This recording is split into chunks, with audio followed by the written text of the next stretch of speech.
hommes de Dieu de ces nations. L'objectif, c'est qu'on ne soit pas à notre place. Alléluia. Que tu ne sois pas à ta place d'intercesseur. La RDC, je vous l'ai dit, en fait, l'Afrique centrale, c'est le cœur de l'Afrique. Et la RDC en particulier, sera un pays extraordinaire. C'est la zone de redémarrage et de la nouvelle prospérité de l'Afrique.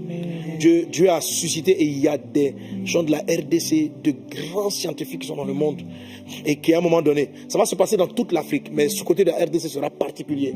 Il va y avoir un retour, une structure sociale, démocratique, qui va se mettre en place, former une nation. Ça, c'est le dessein de Dieu. Ce que je dis, ça s'appelle un projet de Dieu. Amen. Dans les 6 types de réalisation des prophéties, ça c'est un projet. Et les projets prophétiques, nous devons rester à genoux, parce que les projets prophétiques, Satan les combat. Ah, ça je vous dis, Satan combat les desseins, qui sont les projets. Et il veille à ce que des décrets négatifs s'accomplissent. Donc il attaque les desseins. Voilà.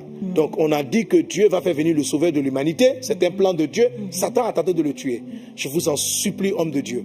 L'objectif de tous ces scandales qui ont commencé déjà depuis plusieurs années, l'objectif, c'est de vous détourner de votre grande destinée, de la prière, parce que l'Église est la lumière du monde.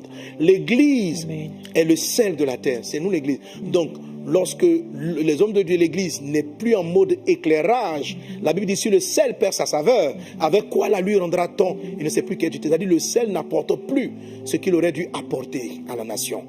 Amen. Je prie Dieu, dans le nom de Jésus-Christ de Nazareth, que l'Église reste focalisée sur l'essentiel et non sur les polémiques.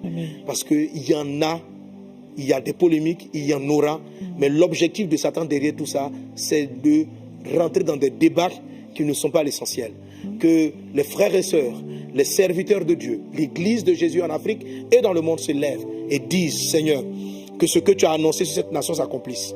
Que tout ce qui est obstacle à la réalisation de cette grande RDC modèle en Afrique, que tout obstacle soit ôté dans le nom de Jésus-Christ. Que tout ce qui attrape le pied de cette nation pour la maintenir dans la pauvreté, dans la misère, dans la confusion, soit brisé dans le nom de Jésus-Christ. Et que nous gardions le cap.